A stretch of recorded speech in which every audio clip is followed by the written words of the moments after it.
तो मैंने मक्खन सिंह से पूछा, मक्खन सिंह खगोलीय पिंड अर्थात सेलेस्टियल बॉडी समझ में आ गया? बोला हाँ सर समझ में आ गया। अब थोड़ा और आगे बताओ कि इनके प्रकार क्या क्या होते हैं। तो मैंने एक होगा स्टार जैसे कि अपना सूर्य, फिर होंगे हमारे पास 8 ग्रह अर्थात 8 प्लैनेट, फिर होगा एक धूमकेतु अर्थात कॉमेट, फिर इस बीच में मिल जाएंगे हमारे पास शुद्ध ग्रह अर्थात एस्टेरॉइड्स, और मिल जाएंगे हमारे पास मीटेरॉइड्स अर्थात उल्कापिंड, और क्या मिल जाएगा? तो और मिल जाएगा उपग्रह अर्थात चंद्रमा।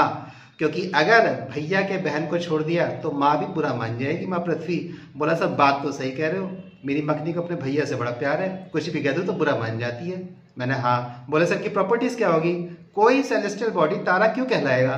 तो मैंने आगे की बात सुन। तो एक ऐसी सेलेस्टियल बॉडी जिसके कोर का टेम्परेचर अर्थात केंद्र का तापमान 1 करोड़ डिग्री सेंटीग्रेड से क्रॉस कर जाता है, वो तारे में परिवर्तित हो जाता है। क्यों? तो उदाहरण के रूप में ले लें हमारे सूर्य को। तो सूर्य की अगर हम रासायनिक संघटना केमिकल स्ट्रक्चर में देखेंगे तो हमको मिलती है 74% हाइड्रोजन, 74% हाइड्रोजन और 24% हीलियम।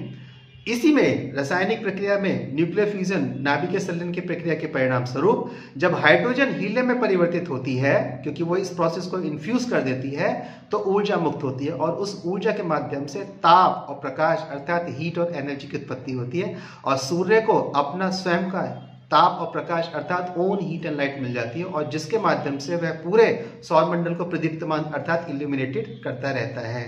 बोला तो सर ठीक है, एक बार ना डेफिनेटली उसकी परिभाषा बता दो। तो मैंने सुन, so that celestial body which have its own heat and light is known as the star, अर्थात वह खगोलीय पिंड जिसके पास अपनी स्वयं की ऊष्मा प्रकाश है तारा कहलाता है। और हमारा सूर्य एक तारा है और पृथ्वी और सूर्य के बीच की जो दूरी है मक्खन सिंह, वो लगभग 15 करोड़ किलोमीटर है। इसी दूरी को बोलते हैं एस्ट्रोनॉमिकल यूनिट और इसके माध्यम से खगोलीय मापन इकाई और इसके माध्यम से सौर मंडल के बीच की दूरी को मापते हैं। तो एक एस्ट्रोनॉमिकल यूनिट अर्थात सूर्य और पृथ्वी के बीच की दूरी।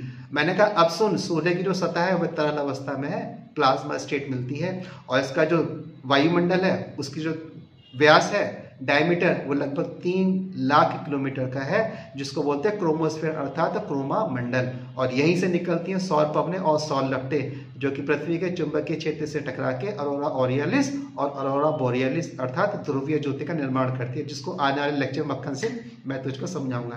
तो मैंने अभी के लिए समझ गया? बोला हाँ सर अभी के लिए समझ गया कि तारा क्या होता है। अगले लेक्चर सर मैं आपसे समझूंगा कि अब ग्रह क्या होते हैं।